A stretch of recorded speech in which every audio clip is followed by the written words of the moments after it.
I'm just gonna say Awesome. I didn't intend on getting so drunk last night. That's all right. Those are the best kinds of drunk, right? Really. Like honestly, I did not, and I hope you don't mind that I'm in a towel, but I couldn't care I, less. I'm in yeah, bed. I'm a yeah. snotty mess, like I said. Hey, thanks so much for having me on your show. 1-800 Mad Butt. Here we are. And Woo! and big congratulations on you for having the initiative and starting your own podcast. We need more of them. Oh my God, totally. Yeah, go you. Thank you. I Of appreciate course, of that. course. It's like I don't think people understand how much like of an undertaking it is to do a podcast. It's a Do bit, you hey. do you like edit your pod? Like, do you take all the out all the ums and ahs and stuff like I do? No, no, I leave all the ums and ahs in. At first, I was conscious of that at first, but I think that kind of also just like there's a lot of character that comes across in that stuff. You know, how much people think about their answers, how much they don't think about their answers. All True. adds to getting like the personality across, in my opinion. No, But that is such a good point. That is I've such a definitely good had point. I've definitely had a lot of a few guests that have wanted all that removed, and sometimes it does make for better listening. It yeah, we all have like those visual, sorry, those audio vocal things, right? Like some people go, Yeah. all the time, and others, I don't know. Mine kind of change over time the more I'm conscious of them. But yeah, See, I'm so conscious of the fact that I always say totally when I'm agreeing with someone. right. I say 100%, 100%. We all do it. Oh, It's a great all right. exercise in loving yourself, right? Because we all hate the sound of our own voice, and to make peace with that basic human self-loathing is a good thing, I think. Yeah, I think I got over hating my tone of my voice when I was like 13 and my ADHD fully kicked in. Yep, yep. Excellent. But we're going to start off with one question, which is the question that I've asked everybody, which is, can you tell us who you are and what you do? Absolutely. I mean, I'm still trying to figure that out. Who am I? But I'm Jack.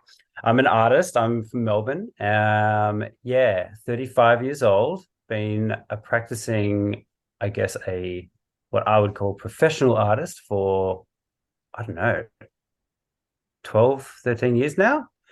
Had my first show in 2012. But yeah, I paint like landscape, very bright, very colorful, bit psychedelic, in a realist style. I also run a podcast called Into Deep, which I've been doing for probably, I think around 3 years, a little over 3 years now. Mhm. And that's been a wonderful journey in itself. Yeah, in short, that's kind of a summary of what I do. I'm a bit of a weirdo, in a good way, I hope. Yeah, Um, and yeah, I think that's basically me in a nutshell. sick. Yeah, And you're just a full-time legend. I try to be. We have our moments, right? We have our moments where the legend scale is up, and sometimes it's down, and sometimes it's soaring. But Nah. try and keep it as consistent as we can. So, like, for anybody who's listening, Jack is like one of the most lovely people that I've ever met. And we've never met IRL, but we met on Thanks, Instagram. mate. Yeah, But yeah, you're like yeah. one of the coolest people I know. Thanks, And mate. Right yeah, back at like ya. Right back at ya. such a vibe. And he's a friend to the feminists. So we love Jack. Whew. He's the best. Hell So, yeah. how did you decide that you wanted to get into art? Like, what was that journey like for you? Wasn't really a decision. I think a lot of creatives, many creatives have a similar story of just being obsessively drawing since the moment they could pick up a pencil. I was definitely one of those. Um, yeah, and I kind of had pretty much just not really had any other like alternatives in mind. I'm not really good. To be honest, I'm not good at anything else. I'm not a very handy man. I'm not mathematical or science minded. I'm pretty basic human, really. I can just draw a good tree. But like for your landscape paintings, are they oil paintings or acrylic? Yeah, they're all oils. I do a bit Fuck, of man. acrylic like with all the street art mural stuff. But yeah, and I definitely paint with acrylics here and there just to get stuff out a bit little quicker. But but yeah, I mean I kind of was always drawing, was always yeah, pretty much always drawing. And then I went to uni, got it did first year drawing and then did second and third year painting. Struggled pretty hard at uni, to be honest. I was kind of expecting it to be like, what you see in the American movies where it's, everyone's like staying on campus and everyone's partying and having sex with everyone and big parties and beer bongs. And no, it wasn't like that at all. It was at RMIT. So like the campus is right in the middle of the city. So even at lunch, everyone just scatters to their favorite cafe. So I didn't get that much of a community through like uni, which, Oh. kind of almost failed every semester. And then I think in like pretty much my final semester of my final year, I kind of kicked things into gear, started making art I was actually started to get proud of, and then all of a sudden it was over. So And then you had a piece of paper and you're like, oh, wow. basically, yeah. I actually decided as soon as I was coming to the end of uni, I kind of made a mental decision not to continue art. I was like, well, that was that. That was a bit of fun. Happy that I got the piece of paper. But then I won a art prize, which I didn't even know existed at the very end. They had like at the graduation, they had this thing called like the Tolano Art Prize, where like the Tolano Hotel would award $1,000 to an artist of their choice. And they did that and they picked me. And I was just like, I didn't even know this was like happening. Yeah. And yeah, to be honest, that just gave me like kind of confidence that I hadn't really had at any point throughout uni. And then I thought, oh shit, okay, cool. And they bought a few more paintings as well. So that was like the first moment at the very, very end where I was like, oh wow, cool. The outside world is not like the inside academic fine art university world. Yeah. Yeah. I don't know Yeah. if I understand that statement because I never went to uni. What do you mean by that? Well, the academic fine art university world, which yeah, it's really Is it like, do you mean like criteria based, that sort of thing? just the way what they would grade as good art. And it's super easy and fun. I love doing it too, to rip on university and the academic art world and all that. And yeah, it's Yeah. just like kind of like fuck them. But at the same time, I just do want to say I got a lot out of uni. Definitely wouldn't be I don't know. It Against helped. anybody who wants to do it, I guess. I would support people going to uni. It Yeah. sucks. It's rough. The critiques and criticism is a lot of fluff, a lot of egos, a lot of bullshit. But I think ultimately it really toughens you up and does get you to think a bit more critically about what makes art good art. But yeah, I mean, this at uni there was such an emphasis on, I don't even know what you call it. This kind of Melbourne scene of like anti-aesthetics where, let's get a broken deck chair and sticky tape it to a tarp and everything's found object and it's looking messy and bad on purpose and everyone's standing around confused and the confusion equals good. Whereas if you actually paint something representational, it's like, oh yeah, we've seen that.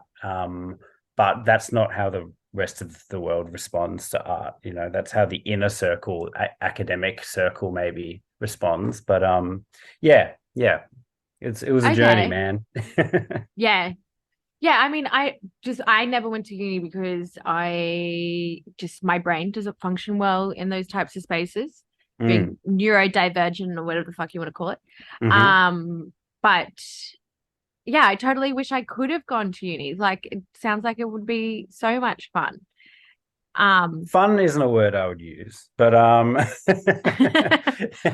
in the fact that you actually have like proper academics critiquing your work, where you have Mm, to, because when I was getting mentored by my ex Faust, he used to sit down and we would critique my works, and I fucking hated it.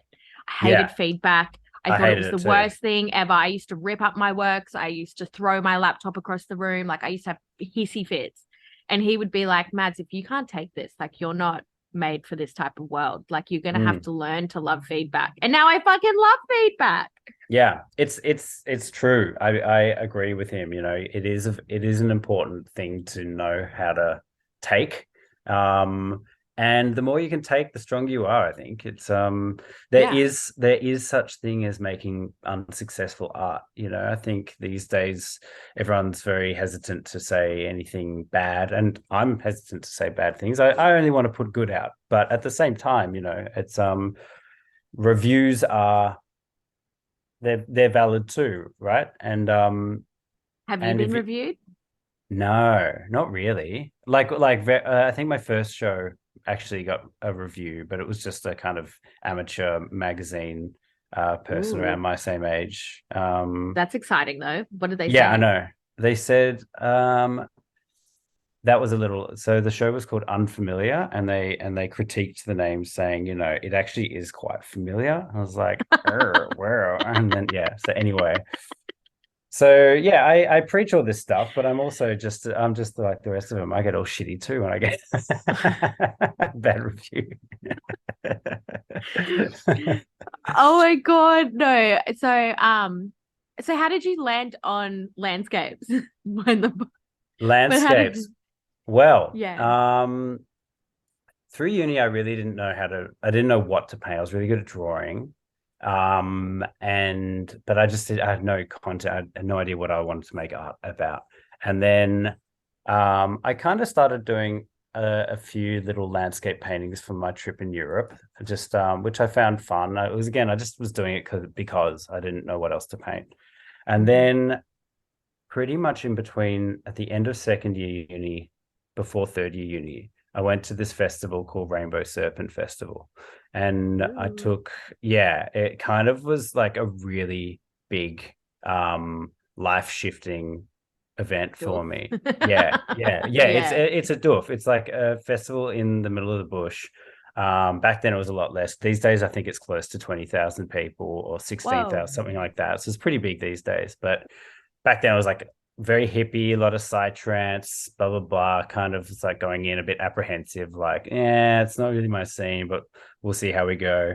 Anyway, came back like full drank the Kool-Aid, right? Just like flower in the hair, and yeah. Basically, what happened was I had my first acid trip, my first like Mm. intense psychedelic experience, and I'd done other drugs before, Mhm. but psychedelics are very different to other drugs. You know, if you're Mhm. doing, I don't know, a bit of MDMA or a pinger or something like that, you know, usually you can kind of gauge how you're going and maybe do a bit more, a bit less, depending on how you're vibing. But on this one, I had an acid trip, one drop, and was feeling very connected, very childlike, frolicking around, lots of hugs, having a great time. And then my friends are like, let's have another one. And I was like, yeah, fuck it. Awesome. Feels great. Let's go again. But you know, acid Yeah. goes for like 8 hours. And the difference Sometimes between 12.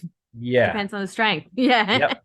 And the difference between one and two is significant. At least it is for me. Yeah. It's a game changer. So my second trip was actually really bad.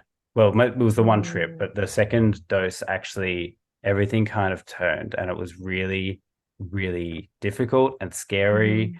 And it felt like someone had gotten all the filing cabinets of my memories and thoughts and just like shuffled them and thrown them up in the air. And I was just kind of picking Mhm. them up, and each time it was just like a flash of a memory or a thought or something that I had no idea that no relevance to each other. Everything was out Mhm. of order, and like I was kind of wandering around this festival, and everyone looked really old. Everyone's faces looked old. Like Mhm. it was part of like um the what's the visual side of things, I guess. The hallucinations. Everyone just Mm. didn't yeah, and I couldn't connect with anyone. I couldn't really talk with anyone, and I was just wandering around, felt like a crazy person for a period of time. Yeah. And then basically, I started having some thoughts that were kind of like mantras that were very grounding. And one was this I could recall this. It was really strange. I could recall this like Bill Hicks um, quote that I'd seen in one of his comedies. It was like, the world is like a ride in an amusement park. It goes up and down and round and thrills and chills. Anyway, it's basically about, I don't know, this kind of profound speech that he says about life. And I'd heard it once. I didn't know I had any memory of this like particular, Hmm. I hadn't memorized it, but it was reciting in my mind like perfectly. And it kept reciting, and it kind of helped me make sense of the chaos. Anyway, I eventually came back and bumped into some friends, and my friends really looked after me and gave me water and some juice and looked after me and told me some jokes and just babysat me, like, you know, people who had gone through this before. And Yeah. everyone, like everything, everyone at this festival was just so kind and wonderful. It was a really different party atmosphere to what I was used to. You know, before that it was just getting as smashed and drunk as possible and, you know, do dumb Hmm. shit, break some shit, blah, blah, blah. I was pretty, you know, this is like very start of my 20s.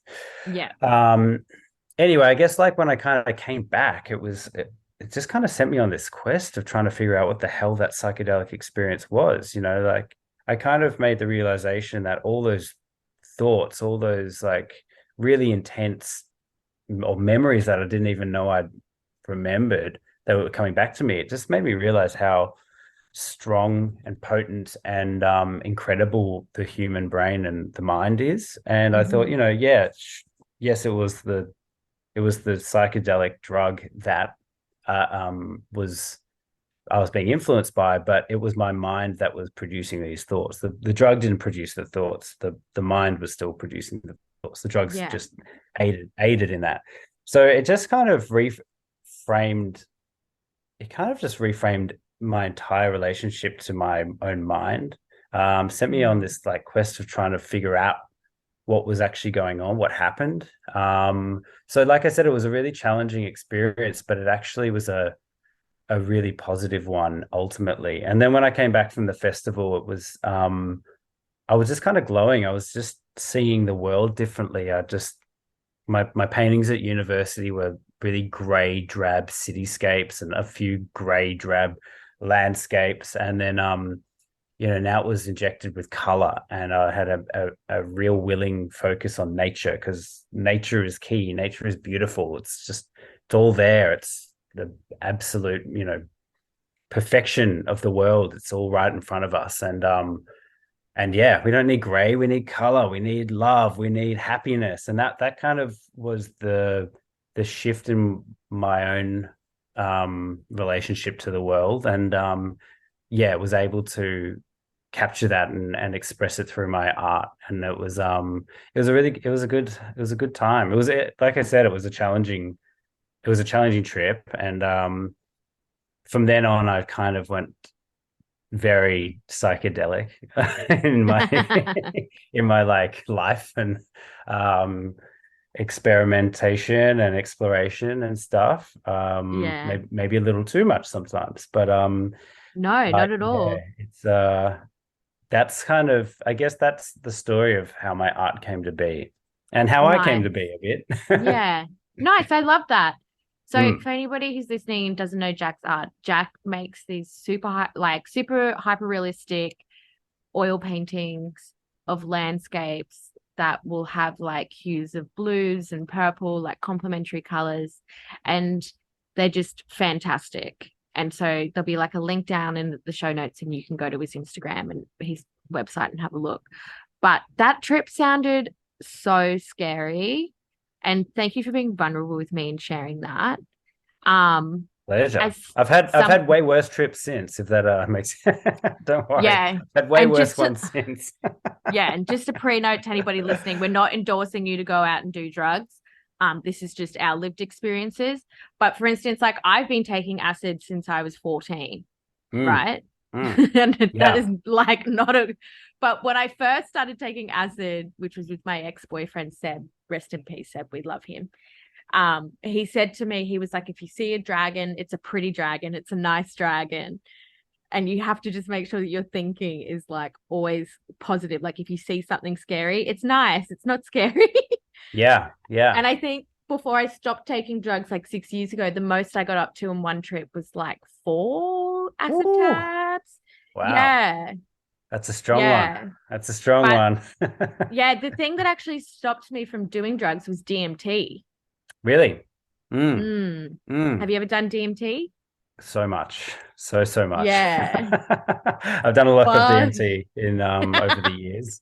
I'm yeah, I'm it's weird how psychedelics affect certain people in different ways. Like I know some people that have never had a bad trip on acid. I've pretty much never had a bad trip on DMT, but acid is real hit. It's 50-50 for me of how it will go. But yeah, what was your experience? That With DMT. yeah. I was going through a really rough time. Me and Scotty had just broken up, and I'd just moved back to Brisbane, had some really horrible things that had happened to me down there. And I was just really lost. And I was at Mm. this my dealer's house getting weed, and we were talking about, because I said to him, I was like, "Oh, do you know where I can get any acid so I could like um microdose?" And he was like, "Oh no, but I have DMT." And I was like, "Oh, I'll probably hold off on that." Like, you know, having been experienced with like mushrooms and other psychedelics, I was like, I don't think I'm in the best headspace to do that right now. But he was like, "Let me hold on to it for you." And I was like, "Yeah, okay."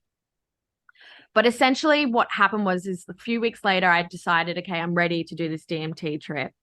We did it together. Now, this is like one of the craziest stories of my life. Mm. And I, for a very long time, thought I was actually fucking bonkers, but I'm not. So I did the DMT trip, and I smoked it in a bong, and opened my eyes, and everything ballooned. Like it was like those, these balloon artists and how they make Yeah. those things. Like the tables were like balloon things, and I was like, whoa, this is too much for me. And I closed my eyes again, and then I couldn't breathe, and I was like, oh, internally in my monologue, I was like, oh, I've killed myself. Like I'm dead. Like I've given myself a stroke and I'm dead. And the first thing like after that I thought was, oh my God, I feel really bad for my family. I was like, wow, like I'm gonna miss my family so much. And I could see this, it was all black, and I could see this like white light. And as I started to accept that I had died, I like peered through this white light, and it all went really quickly. And then I saw that like Michelangelo's like the one with the dude who's standing up with his arms across. And Vitruvian Man. yeah, I saw Yeah. that, and I saw like the scale of like perfection, like the shell, and all Mm. this other stuff, and Golden everything made ratio. yeah, everything Mm. made sense to me in that moment. And then I saw all this trippy shit. And then this is where it gets weird, right? Then I saw my mum had a lot of Thai art in my house growing up, and I saw 3 people entering the back of this house with machetes. Oh God. I also saw my future boyfriend Faust. I saw his apartment. Saw heaps of other trippy shit. The like gnome people were like taking me on this trip and like whatever. Anyway, 15 minutes passed. I wake up and I had this voice telling me to leave. It was like, leave this house. And then the drug dealer was like, my mate, well, he's not my mate anymore, but like, he was like, oh, do you want some acid? And I was like, okay, I guess I got nothing better to do. Just goes to show where I was in that period of my life. Anyway, fast forward to like 4 o'clock in the morning, 3 people enter the back of his house with machetes. Whoa. Really? Yeah. Yeah. Man, And this is I crazy. freaked the fuck out, and I was like, what the fuck is going on here? And I'm like screaming and shit. And I'd been in home invasions before, and I knew exactly what to do. You just make as much noise as you can. And they weren't going to hurt us, man. They just wanted to steal his drugs and whatever. And they bounced. But after that, I was like, I've lost my mind. I saw that this was going to happen. Fast forward to when I was in New York, and I was reading Rick Strassman's book about the DMT molecule. And Hmm. there was nothing in there about prophecies or anything like that. So I emailed him, and I was like, hey, I'm from Australia. This is like my weight, height, because he's a psychiatric. Well, okay, for anybody who doesn't know, Rick Strassman is the first and only, I believe, psychiatrist who did intravenous DMT trials in New Mexico. and he's written a lot of books about it, and he's amazing and incredible. Anyway, I emailed him and I told him what happened, and I said, I think I've lost my mind. Can you please tell me like what happened to me? Because I haven't read this in your books. It was all very scientific. And he replied to me straight away and was like, oh my God. So I didn't write about this in the books because, and this is not word for word, but from what I can remember, he was like, heaps of people have prophecies on DMT. He's like, I couldn't publish that because it's not scientific. I can't prove that it was a prophecy, but you must have just picked up on the energy that was around where you were, picked up on that, and you saw that. But after I had that experience, I was like, I never want to see that shit again. Like, I never want to have to see that and look into the future and that type of thing. Like, I was like, no, I don't want to do that ever again. Holy crap, man. That's pretty hectic. That's really hectic. I know. And sometimes it's really weird too, because sometimes I have dreams where shit will happen and like people will be like, nah, man, you're just cooked. And I'm like, nah, dude, like, I'm pretty sure I'm tapped into like some type of frequency that like, whatever. Anyway. But I mean, that's the thing with the stuff, right? I mean, the amount of questions that it raises from one little experience that, well, one huge experience actually, but little in terms of time, like it only lasts about 10 minutes or so. You know, I in no way claim to have any answers to it. I don't, our minds are so complex. Maybe it is just that capable of creating these extremely insanely detailed, intricate hallucinations, or maybe you are, I don't know, tapping into another realm. It's then it brings up physics, right? Because it's like brings up everything. Everything is interlinked, right? Yeah. Like we're all made of matter. Yeah. Like, and anyway, yeah, we could go down that rabbit hole if we wanted to.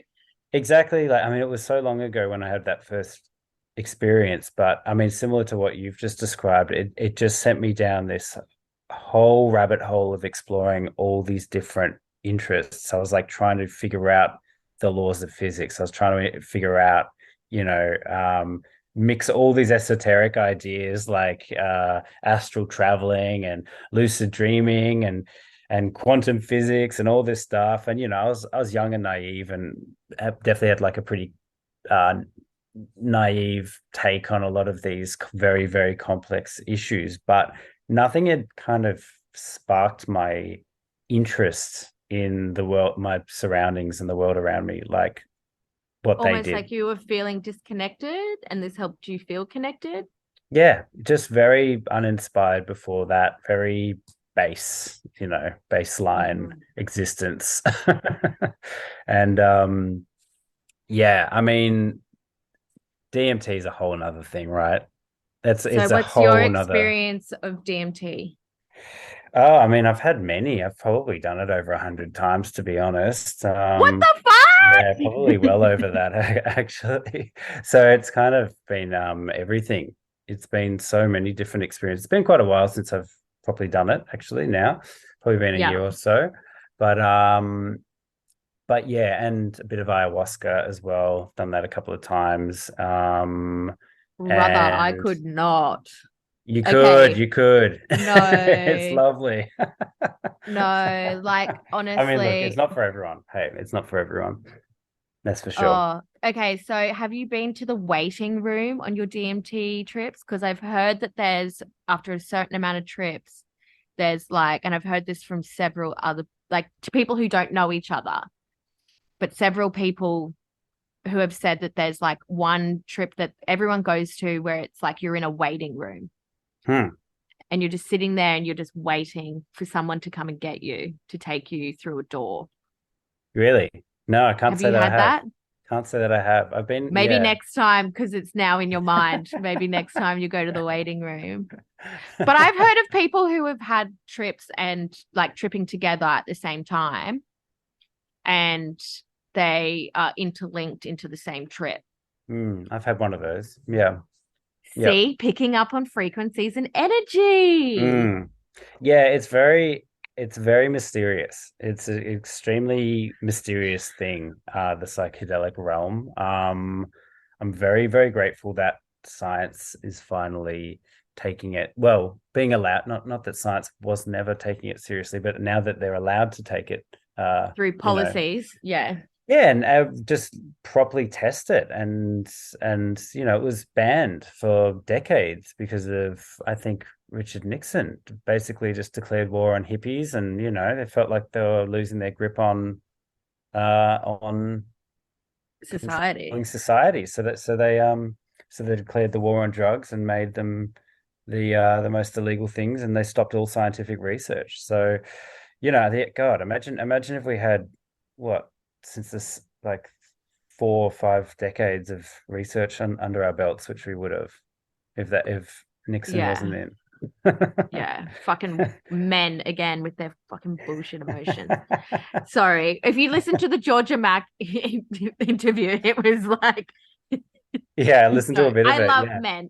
I love men, but like, you know, yeah, I mean, stop causing wars and shit, and just let the world progress how it should. we've done a bit of damage. We've done a bit of damage. There's no hiding from that. Tell me about your ayahuasca trips then. How did your first trip come about? So I've only done ayahuasca a couple of times. They actually were quite mild. I'm keen to revisit because, when you're going through a ceremony with a shaman, the shaman. Were you in South America? No, these were both in Australia. Okay, yep. But they were like, one was every now and then some shamans will like do a bit of a tour, they'll come down. This guy was from Chile. And yeah, I suppose it depends on whether they're dosing, they a lot of them will play it a bit safe because they don't want people to wig out, which is responsible. I think I just have a bit of a higher tolerance because of what I've done in your lived experiences. My lived for sure. So I'd be keen to kind of dive back deeply into the waters, but recently, probably just over a year ago, I had a ceremony with a substance called 5-MeO DMT, which is they say it's 4 times stronger than DMT. It's a bit different to normal DMT. Basically, it's toad venom. So that's like, I think they believe that's the strongest psychedelic, and that was in a ceremony, and that was probably the most what's the word where you integrate? Intense. Yeah, intense, but like integrative. Integrative. I don't know. Yeah, sure. We're not fucking English teachers. Yeah. Yeah, like after the trip, it seemed to have a good 2-week period of feeling very good, very like glowing, and very much reassessing my patterns and behaviors and what's serving me and what's not serving me, and what can I actually kind of reassess and let go of, or retrain my mind to do. Because I think that's a lot of how we find ourselves in life. I think the older we get, I think it's called something like neuroplasticity. Our minds can get very rigid if you're not exercising your mind and doing a lot of experiencing new things, reading new ideas and concepts and music and stuff. You can get very rigid in your thought patterns. And there was a quote from Michael Pollan. He was basically describing our thoughts as, like, compare it to like our mind is like a ski slope, and our thoughts are skiers, and they're kind of skiing down the mountain. And over time, they'll go, the paths that they go get deeper and deeper and create little ridges to the point where those skiers can only go in the designated paths. So, and what psychedelics can do is lay down a big fresh layer of snow, so the skiers can go anywhere they want again. And I think that was one quote that really made a lot of sense, because it does feel like you're able to, I don't know, it wasn't like, it was kind of the catalyst for me stopping putting the booze down for a period, and just made the decision making easy. It just it made it not a difficult thing to have to do. Whereas in the past, trying to go a month off the booze, or 2 months off the booze was Yeah. always a very hardcore willpower game, whereas now it doesn't feel like that. Yeah. Mm. No, I get that. I'm trying not to say totally right now. You can say Um totally all you want. No, I 100%. totally get that. Yeah. Yeah. No, I've had friends who've done ayahuasca in South America and they have come back and been like, and they have had like childhood trauma and whatever. They've come Mm. back and, or not whatever to that, but you know what I mean? And like Yeah. they've had some basis of trauma. And then they've come back and they've been like, yeah, dude, like I'm healed from it. Mm. Like, you know, I just let it go. Yeah. And your point on neuroplasticity is like really, it's very true. So, like when I was saying in your podcast, like how I was agoraphobic last year and I wasn't leaving the house and whatever. And then my therapist was like, okay, we're going to start doing journaling. And like Mm. she gave me this exercise, which was like, it's called like an emotional, oh, it's called a decision flower, I think, or something. And it's where you have like what your thought is and you're challenging like negative thoughts. And then you have like a ring around the flower. So you build out the flower and you put a thought that's positive into it. So like one of it was like, I can leave the house because, and it would be like, because I'm in control of myself and I can be safe. And that's like a way of building that neuroplasticity, but it takes like a little bit longer. I mean, I have done mushrooms in the past where when I was like depressed, where after like after it, I felt so good. Like I Mm. felt so good for like literally like 2 weeks, like you were saying. Yeah. Like, Yeah. and everything made sense and I was so happy and I felt like I was myself again, you know? Yep. Yep. Um, so yeah, Yeah. I totally It can get give you that. that breath. It can just I mean, I've had trips where it's kind of done the opposite as well. However, I think so much of the time when it goes bad, I'm taking them irresponsibly, you know, in an environment that's not right, or I might be hungover. Like, don't ever trip hungover. Just don't do Mm. it. um, but yeah, I mean, when it goes right, it feels like reconnecting with your true self again. And I don't know why it's so hard to access your true self in normal sober life sometimes, right? Or I guess it's just a combination of our lived experiences, for many people, past traumas, and then we build up thought patterns that are designed to protect ourselves from the unpleasant, you know, Mm-hmm. and over time we stick with those because that's the story that we've got. That's the story that makes us who we are, and that's, I guess, to an extent how an identity is kind of formed, right? Yeah. But it can also be extremely limiting, and it can really, our egos and our stories that we tell ourselves can really get in the way of us actually overcoming, you know, like Well, that's it's, it. I don't think we're all that very kind to ourselves. oh God, no. God, no. I mean, imagine if you treated anyone in your life, imagine if you treated them the way you talk to yourself in your head. Imagine if you, Mm-hmm. like, you'd be a horrible person. You'd be Yep. considered a horrible person if you were ever, like, the way we treat ourselves in our own mind. It's so mean. Like, God damn. I would Yeah. like I don't want My to know that therapist, person. I don't want to my know that therapist, person. no, yeah, my therapist was saying this to me last year because I was like, my anxiety is like a flea that just won't leave me alone. And she was like, whoa, that is really mean to yourself. And I was like, I don't understand why people are saying this. I was like, what do you mean by that? And she's like, your anxiety is still you. Like, Mm, you're trying to push this thing away. And you're just, imagine if you were pushing away like a 4-year-old child that's hurt and needs to be cuddled and like whatever. Coddled. Is that the word? Anyway. And yeah, mm. she was just like, you just need to like and hug yourself Yeah, internally, mate. Like, yeah, totally. and Yeah. now, and this is the other thing. Do you ever pick up yourself like talking mean to yourself out loud? Like sometimes I'll be like, oh, I'm so stupid if I do something wrong. And then I'll be like, Yeah, oh, wait. totally. Absolutely. Absolutely.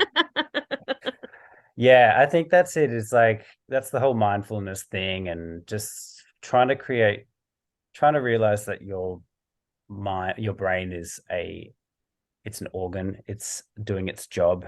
It's not creating that separation between you and your thoughts. Your thoughts are happening to you. It's just something that's constantly going, because that's what that organ does. It's a very complex organ. Your heart beats blood through your body. Your lungs take in air, and your mind thinks, and it thinks at a very, very rapid rate. And we identify with our thoughts, and it can be really easy just to let that thing um, without any control or discipline just kind of run the show. And you do need to figure out a way of creating a bit of space between your thoughts and yourself, and then being able to tame the mind, right? not let it boss you around and push you around, because it's there to serve you. It's there to do what you want it to do. If you can, it's a hard one. It's a hard one finding that balance. Everyone's journey is very unique and personal, but yeah, there is a space between the rapid fire of your thoughts and yourself, and I guess figuring out a way to hang out in that space a little bit more and more is key. But I think hey, therefore I am. Yeah. I mean, I say this as well, but I'm not immune to any of this stuff. I No, you're in the fall humor, victim babe. to this shit all the time. All the time. Oh my God, we all do. Totally. Oh, see, now you've got the totally. Yeah, 100%. 100%. So do you have a favorite color? Sorry, I've been wanting to ask you this for a hot minute. My favorite color was always green, like a lime green. And I try to work out whether that's something I just say now, because that always was my favorite color. But like, I always, the color that I use the most now would be pink and magenta. I used to hate pink when I was young, and that's probably the most common color I use now, like pink/magenta and purple. So, I don't know. Color is it's like a language in my art. It's kind of like an expressive language. So I don't know whether I have a favorite color anymore. I always say that my favorite color is white because it's all the colors put together.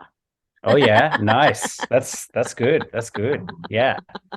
Totality.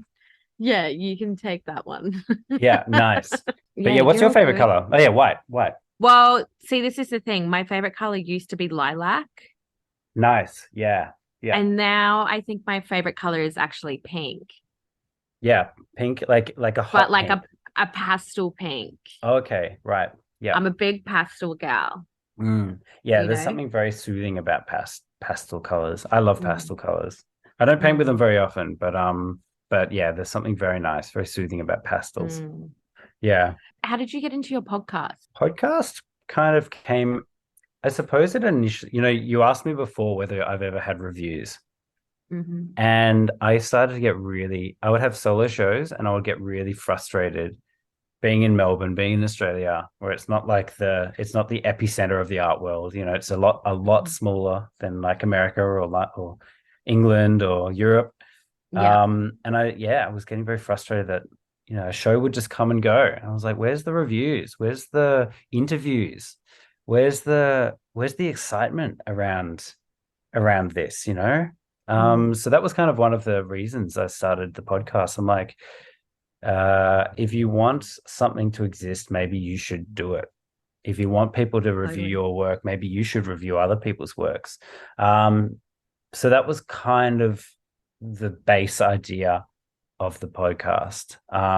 Create a platform for artists, create a platform for creatives to go a little bit deeper on their ideas, or maybe give some insight and some advice to other artists, maybe more successful artists, so can give tips on how they've made it, how they've gotten through the hard times. So it was like, cool, you could have up and coming versus some of your idols and people who are really at the top of the game. And then, as I also said, being a weirdo, I've got so many weird interests and stuff. I just started kind of incorporating a lot of it's probably like 70% art and music, and the other 30% is just weird shit. So I've interviewed like flat earthers, a lot of conspiracy theorists, a lot of like a few kind of MAGA people, QAnon, a lot of QAnon people, just kind of exploring like, okay, how do people come to the conclusions they come to? How could someone how could someone come to conclusions so different to mine? And I think I've Yeah. always just been interested in how people think and what can lead people down those rabbit holes or down those roads. So whenever interviewing people like that, I always try to put judgment to the side for the hour and a half and just kind of Hmm. explore their ideas.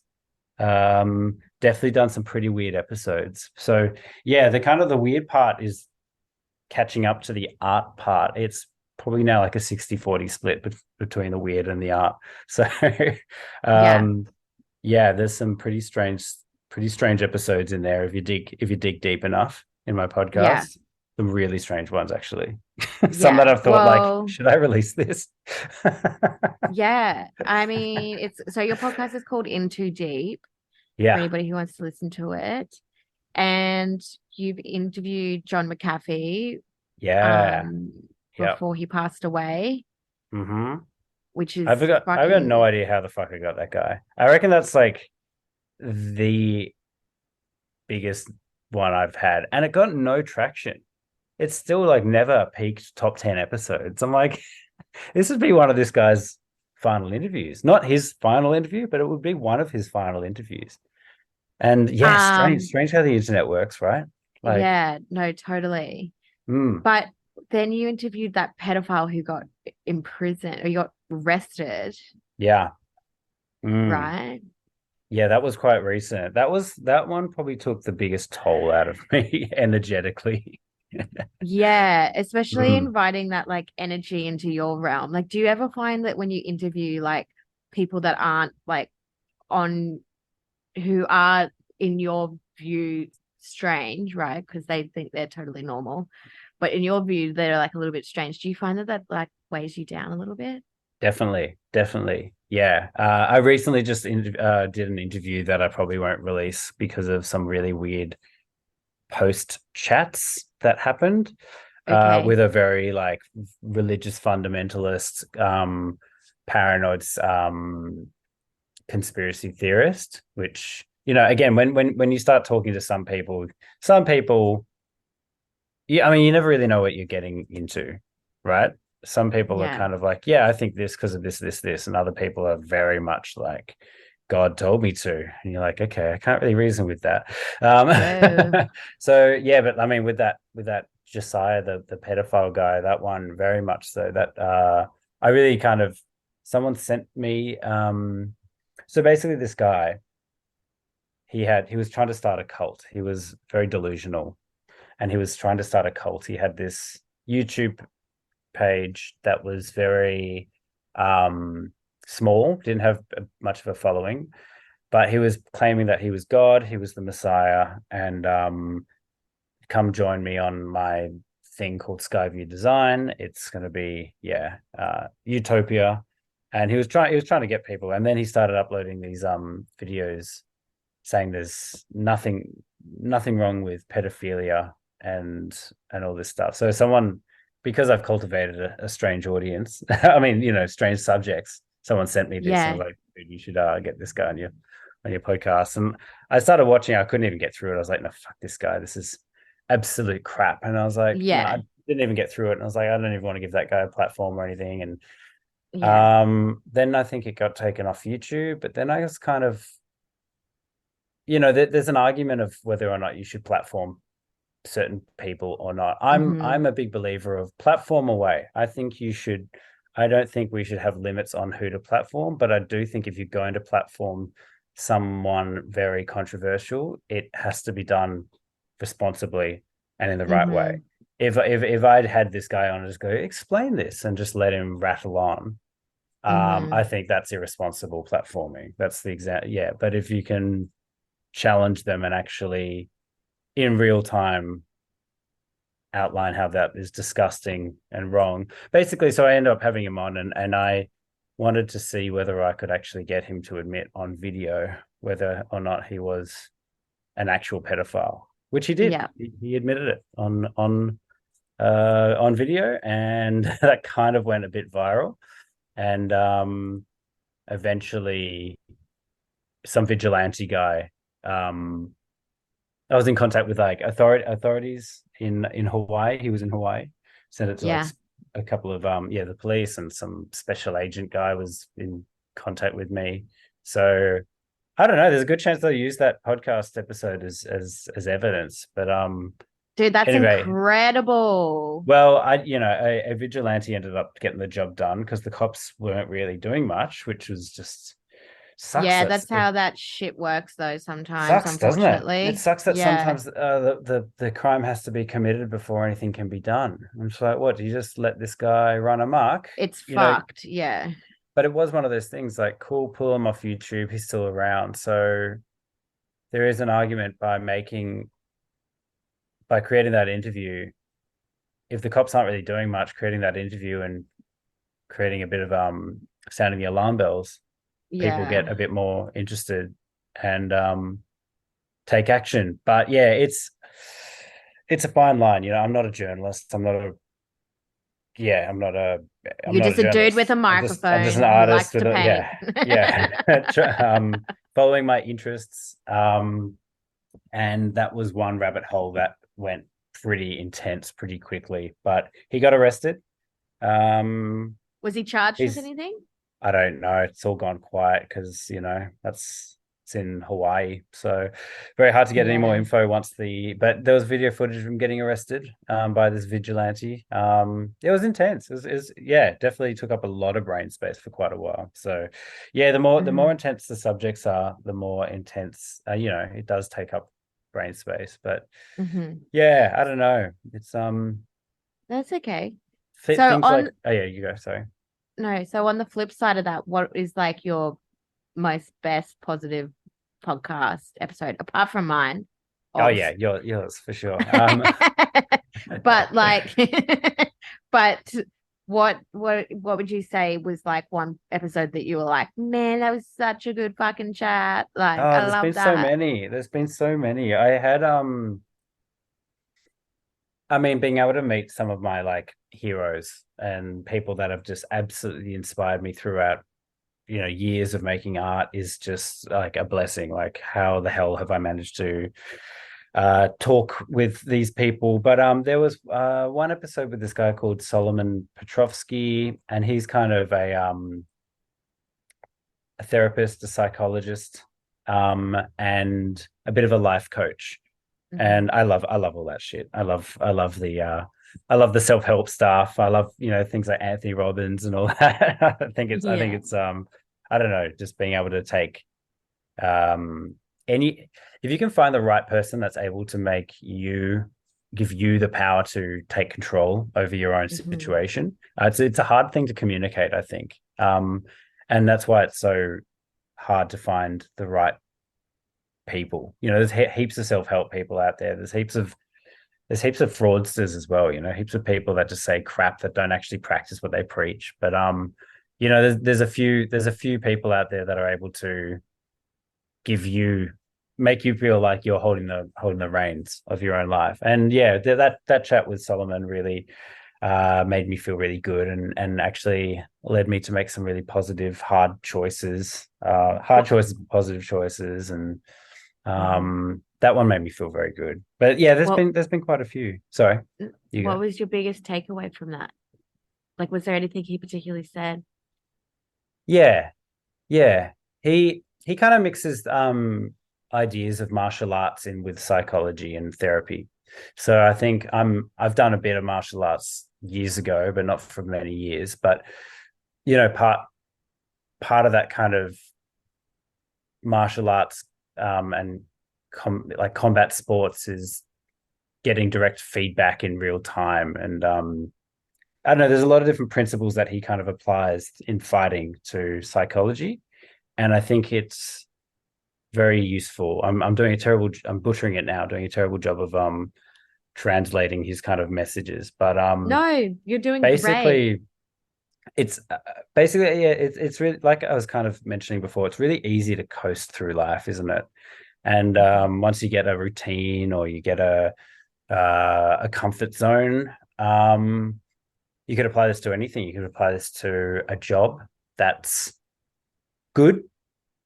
Not what I love, but it's good. Well, Got money. You could apply it to practicability.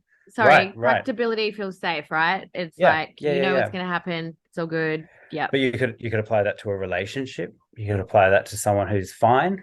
Yeah, we get on. Are we in love? Oh, I don't, I don't maybe know. not. Maybe. But Yeah. there's nothing wrong. You could apply it to your, a gallery. You could apply it to, you could apply it to many things. It's, and I guess getting out of those ruts, getting out of those, uh, automatic mode, just coasting is sometimes the hardest. Sometimes if you're in like a really obviously bad situation, it's easy to figure out what weeds we need to pull out, or at least what we need to change. Sometimes if you're just kind of coasting through, it's way more subtle. So yeah, his whole thing is not just like coping, but it's trying to get to that point of thriving. And it's easy to forget that we can thrive, not just survive, we can thrive. And it's that's something I really like about Anthony Robbins as well, is instilling that kind of mentality of, not just treading water through life, but at least strive to thrive. Yeah. No, totally. I love this.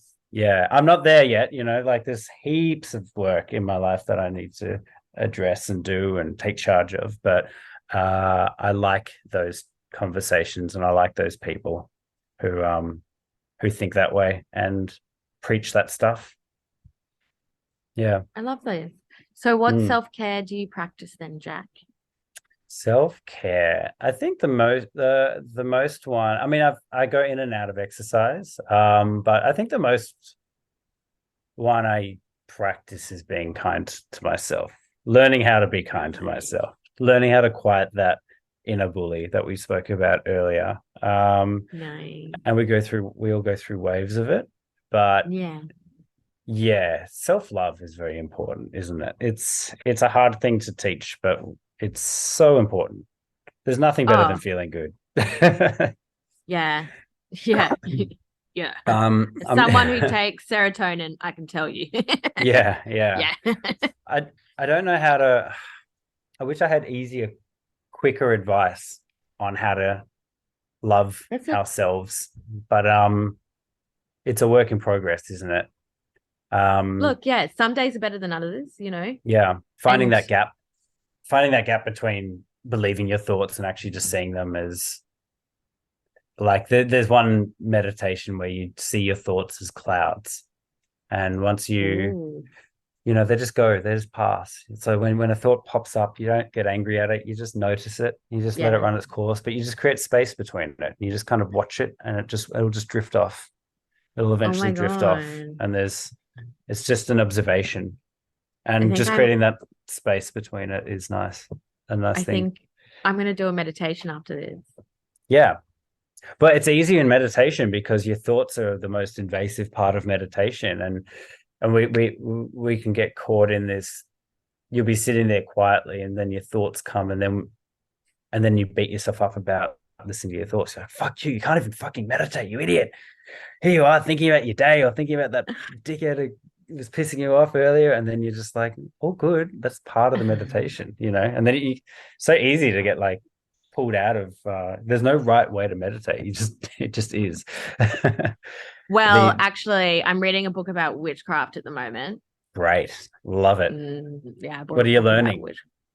Well, they talk a lot about meditation in witchcraft, which is very interesting. And the guy Buckland, I can't remember his first name, but he's like a very big dude who wrote a lot of books about witchcraft and whatever in the 20th century. And he says that you should focus up when you sit there, because it's all about aligning your chakras as well, right?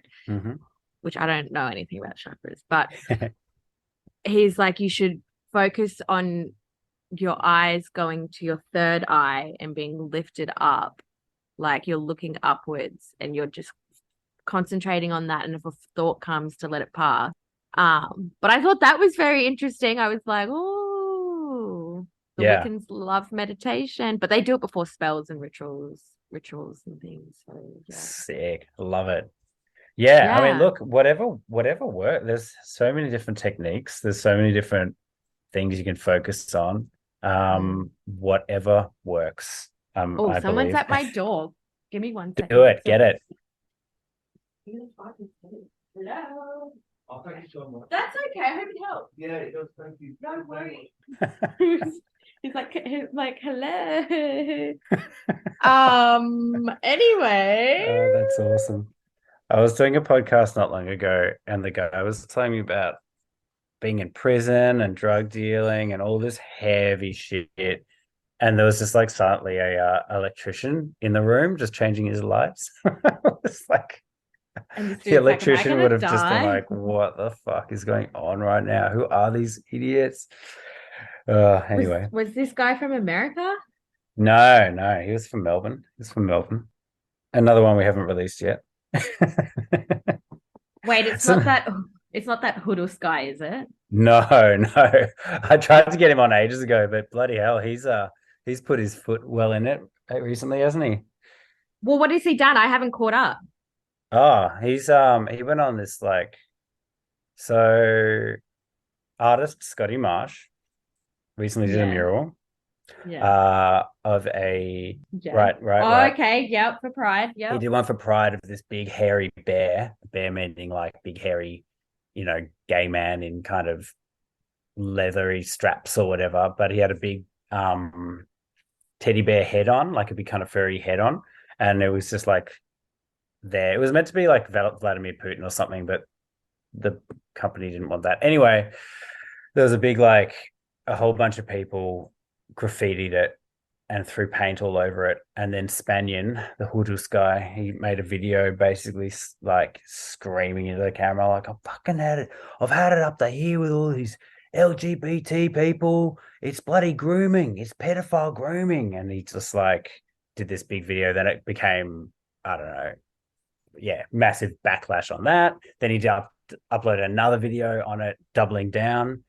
Just like, oh yeah, sorry if I offended everyone. Fuck that shit.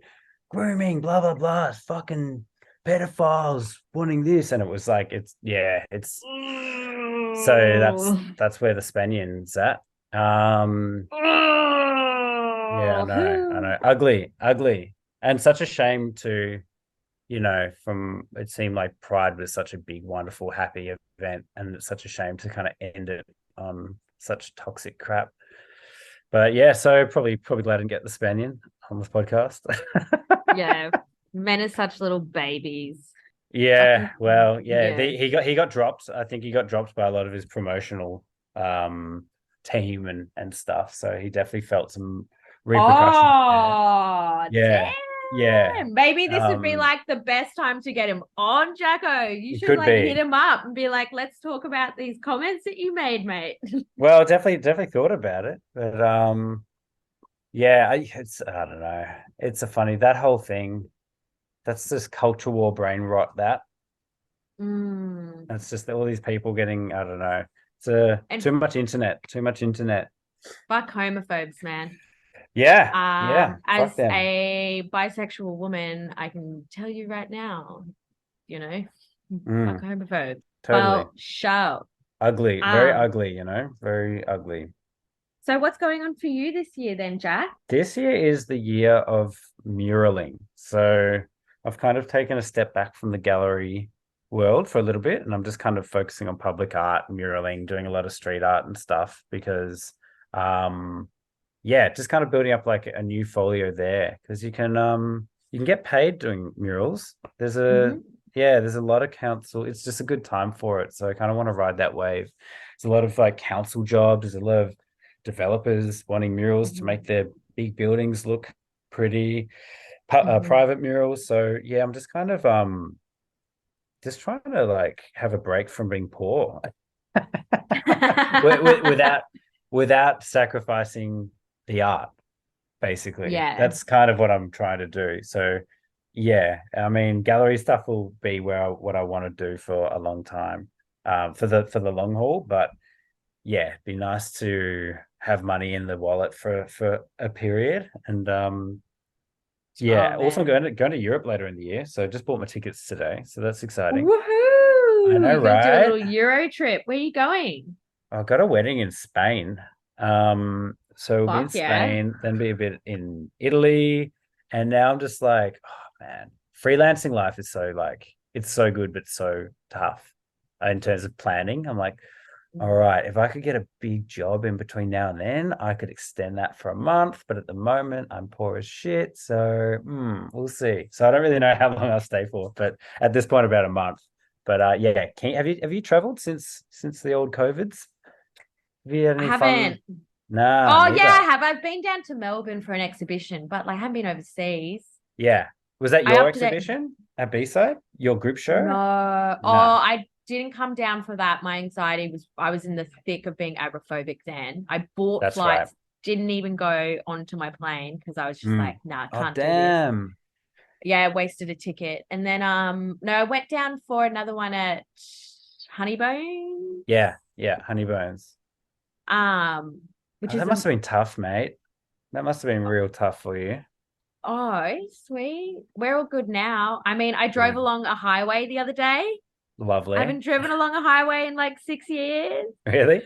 Yeah, no way. Yeah, because it's like my whole thing is like the feeling of being trapped, like Right. trapped in my life, trapped in this body, trapped in my head, like, you know, Mm. trapped on a highway, trapped on a plane. Like I love having options to do things. And but it's all that whole sense of control as well. Like when traumatic shit happens to you, you try to control your environment as much as you can. But no, like literally, like I am fucking loving it. I just bought flights to go up to Harvey Bay for my dad's wedding in 2 weeks. Great. So I'll Fantastic. be on a fucking rickety plane. Nah, apparently Sick. they're really Where's safe, Harvey but Bay? Where's Harvey Bay? it's 3 hours north of Brisbane. Oh, So damn. it was either drive up there, which I wasn't going to do because I'd only just started driving on a highway and that'd be unsafe for me and other people, or it was get a Greyhound bus, which was going to take 7 hours because they have to stop at different locations, or it was get a flight and it's only 50 minutes. Yeah. So we went with the latter, which is obviously just easier. Plus, I have to come back on the Sunday. I'm getting picked up by a work friend Mm. and we're going down to the Gold Coast. She's literally picking me up. I'm changing over my suitcase and we're going down to the Gold Coast for a children's mental health conference. Oh, So man. and then Massive. after that I get back from children's mental health conference. I'm home for 2 days and then I go to Mackay and then I come back after 5 days of that and then I have to present to all these different organizations that I work for with all this shit that I've been building for their internal systems and stuff. Do you get much time to kind of do your thing in between these conferences and work? I mean, I just make it work. Like Sundays are generally the day that I make art. Yeah. But it's like, it's like it is what it is, Jacko. Like, do you do your art full time? Yeah. I mean, I haven't been in the studio much for the last couple of months because I've just been doing murals and stuff. But yeah, last year was pretty solid full-time painting. It was, yeah, it was very hermit life actually. Yeah, I It's remember like talking to you and you were like, my life is just locked oiled. out. My life is exactly. Yeah, there's a balance, right? It's finding that balance. It's a funny thing. You kind of live thinking, my dream is to do art, my dream is to make it as an artist. And then when you're like intensively in it, you're just like, I gotta get the fuck out of this studio. This is so intense. Like my life is Mm. oil, exactly like you're saying. So I the mural side of things has provided the great antidote to the studio, and the studio is the great antidote to the mural, but both doing art, which I love. It took me so many years to kind of figure out that balance. But when you're doing too many murals, there's like you're constantly getting sunburnt and people are talking to you in the street and you're on like a time limit of how long you've got to do it. So there's all these constraints with And the murals. weather. The weather, yeah, you're getting rained on, Yeah. you're freezing or you're boiling. Um, But when you've been in the studio for ages, like, God, give me the elements. That's what I want. I want to feel the sun. I want to talk to people. But then too much of that, you're like, I just need to be in a room painting by myself. So yeah, having that balance now has just been great. I can have a break from art while still making art. If that makes sense. So was the decision to drop the gallery that represented you, was that like an easy decision to make? No, it was really hard actually. It was like a breakup. It was fully like a breakup, felt like. I feel like when you're in a ongoing relationship with the gallery, contracted, it's it was hard. It was hard, especially when there's not a, the gallery I was with was great. They were a good gallery, and almost feel bad because there's so many artists that would love, that kill to have a gallery, and so I almost felt like stupid doing it, but I kind of just had to do it. I had to free myself up psychologically, try some new things, work with some other agents in the mural world, and just try some new things, without having to consult with anyone or it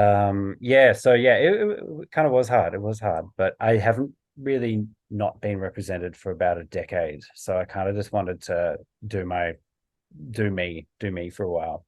That sounds like a very nice luxury to have. Yeah. Well, I feel like I'm always needing to get out. It's surprised that I've managed to be in a relation, like that's never been an issue. Like in terms of the love life situation, like I'm married, I've been very happily, in that relationship for a long time. But in terms of like jobs or contracts or anything, it's my mind often goes to the restrictions, not the stability. Some people love stability, they love routine. I think I like a bit more friendly chaos in the mix, a bit more I don't know why. I don't know what personality trait that is, but It's what you prefer. Don't yeah. think I think some things don't have to be that deep, Jack. Not to go in too deep, mate. But like Mate, that's... but like I think some things just are because it is. It's like, it was like I've never had a full-time job. I've never had a real proper long. Well, you do have a full-time job. You're an artist. Sure. Yeah, absolutely. But like freelance, I mean, in that sense, sure. But I think I had one office job where I was on part-time contract. Mm-hmm. And I was like, yeah, but what if I want to like go away for 4 days? They're like, well, you can't because you have a job. I'm like, ugh, this isn't gonna work. See, my work is super fucking cool. So I met my bosses at the Brisbane Street Art workshop that I did. So they already knew that I had my art. Did you have anything else you wanted to talk about? Oh, I mean, kind of want to check in with you. How's your work going? Are you kicking ass at the moment? Have you got any cool artistic projects? Oh, I love your art. I love your art, by the way. It's so fun. You. It's so magical and I don't know, dreamy and fun, and yeah, it's great. Yeah, I'm just trying to make the world a little bit prettier. Yeah, you're doing it. Thank you, babe. What fun things I've got going on. Well, I'm sure I can talk about it now because it's getting printed at the moment. But I did some work for Girlfriend magazine. Yeah, Remember fantastic. Girlfriend magazine? I do. Yeah. So I think you mentioned that a while ago. Yeah, after our podcast. Yeah. So they're doing a one-time revival, and they're going to be available at all Westfield just for free. Girlfriend was like back in the days of like Dolly and stuff like that, right? Yeah. So I did these like zodiac signs for them. Sick. I've kind of just like wrapped up all my other clients from last year. Like I was doing one for like a coffee lady, Anna's Cafe in Detroit. I wrapped that up. And like at the moment, really, I'm not, and I've got the workshop on, but like at the moment, I'm not really taking on more clients because I really want to get back into like my hand cut collage. Like at the moment, I'm collecting a lot of vintage magazines, and scanning and archiving them for digital works. And then I want to start making more canvas, like paste up works, like ripped with like paint and things. Awesome. Yeah, I made a few works during COVID that I really liked. I'll send you a photo of it, and I want to replicate that whole process. and make them on like a larger scale, but then have themes within them, like talking about relationships and love and marriage and the pressure to have a baby and like that kind of thing. Because the one thing that really pisses me off is when people are like, oh, your art doesn't really say very much. And I'm like, well, you haven't asked me what it means to me. Maybe like, you don't get it. Ever thought about that? and also it doesn't have to mean anything sometimes too. Like, but like definitely when I was doing like the flowers coming out of like people's genes and shit, I was talking about like sexual assault and like how you can turn something really vulgar into like something really beautiful, or like women's bodies and flora and femininity and like that sort of thing. But yeah, I had a friend say to me, oh, you just make really pretty pictures. And I was like, well, I mean, if you asked me, I could tell you what's behind it. Like there's always a thought process. It's not like I'm always just being like, oh, these two look great together or like whatever. Like the one that I don't think you commented on it. Sorry, someone else commented on it. It was like a landscape of like for instance, I just love vintage cars. Like I just think vintage cars are fucking sick. Those ones don't have any particular fucking meaning behind them, but I just like love vintage cars. But anyway, so I'm just collecting magazines at the moment and postcards and stuff and just, taking a bit of pressure off. Like, to be honest, the whole art thing, like I love art. Art will always be there for me. And I think I've made a good impact on like the collage space. And I think that will be quite sturdy for like a good amount of time. But like at the moment, I'm really into my child safety thing. I was actually wondering if I could ask you one more quick kind of deep question, because that's where I love to go. It's just a full circle to your DMT trip where you had that vision in the future. Did that trip reshape the way you view our reality?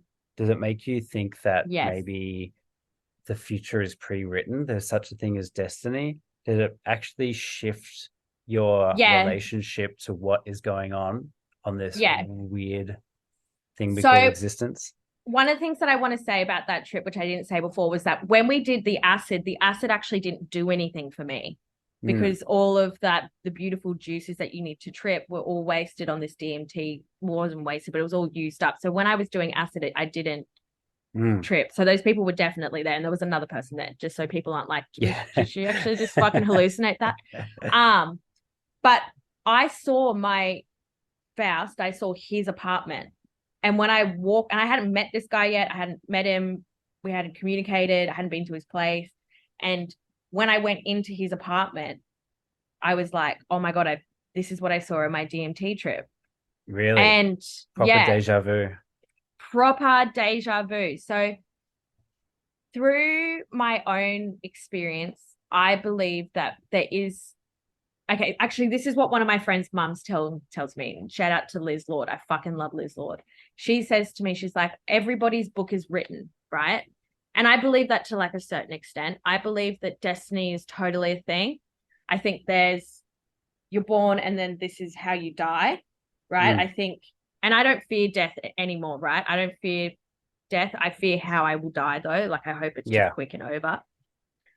But the journey can either be super linear and you just keep going along with everything, or you can like influence it and it can change but you'll still end up with what it is, Does that kind of, I don't know if that makes sense, but like, yes, there is destiny, but I think we can alter what is meant to happen to us, whether it's good or bad. Like, I don't know if you ever have, like my intuition is super strong, but for instance, I've had moments where it has been like, don't go there and don't do this. And you like just listening to your gut a little bit.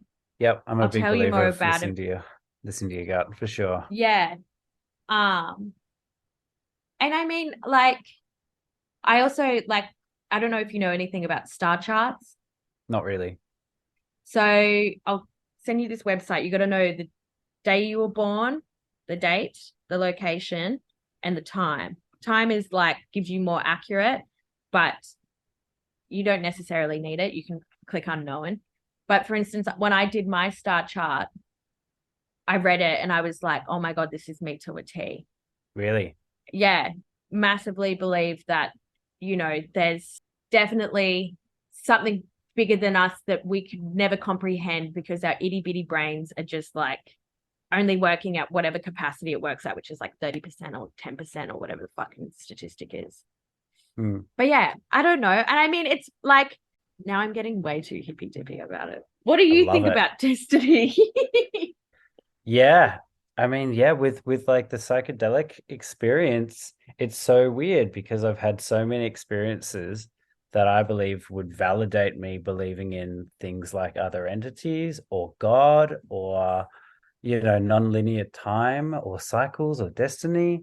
But at the same time, I kind of rest in the not knowing quite comfortably. I'll admit that, like, you know, us as humans have like real tendencies to look for patterns with and meaning, and we can easily put a lot of meaning based on, you know, psychedelic experiences or trips that we've had. But I don't know how complex the brain is. I don't know the chemistry that's being activated in those times that's cementing things as real. So I don't know. I mean, really, I don't know. I think I've experienced enough things to almost validate a belief in something that we might call God or a higher power, but I don't fucking know. I could die and it's just blackness, nothing, you know? Maybe this is all just one big hallucination. Oh my God. Okay. Now you're going into, what's it called? It's like existentialism or whatever. Last year I was having major existential crisis. I can't fucking say it. Anyway. Existential crisis. Yeah. Yeah. I was having these crises where I was just like, am I just, because when I was younger, because I grew up with no religion, my mum would be like, you know, Maddie, we might just be a flea on a dog's back and we're just this little microscopic thing. And last year I was like, those thoughts were coming back, and I was literally saying to my therapist, I was like, yeah, but how do I know that I'm actually here? Yeah. Like, proper. And I was in this like full on echo chamber of like my own thoughts. Proper existential crisis. Yeah. And I was just like, I can't leave the house because this is my safe reality. Like, you know, but yeah, I don't know. I think life is just what it is. And you've just got to try to be like the kind, nice person to like every living being. And if you see somebody doing something fucked, you have to be like, that's fucked, if it's like a safe space to do it, and call people out on their fucking bullshit. And yeah, like don't be a fucking dick and just like try to be nice, and everything should work out well. And if it doesn't, stand up to it, you know? Yeah, I agree. That's my life ethos now, babe. I love it. I think that'll steer you in the right direction. I love how you've like flipped around this interview and now it's like on me. This is I know, like... I've got to be like full conscious of that. It's like, yeah, full just like, how do I turn this interview into... I don't want to talk about me anymore. The avoidant attachment style is coming out. You're just like, yeah, no, totally. I'm gonna... So should we wrap this up and I'll turn off recording and we can just have a little chat? Yeah, let's do it. Hey, thanks so much for having me on. Seriously, really, really enjoyed talking to you. Always enjoyed talking to you. Thanks, Jacko. And massive congratulations on this new venture. It's so fun, right? It's work, but it's fun. It's fun work. Yeah. No worries, mate. Welcome on anytime. Woo! Nice one.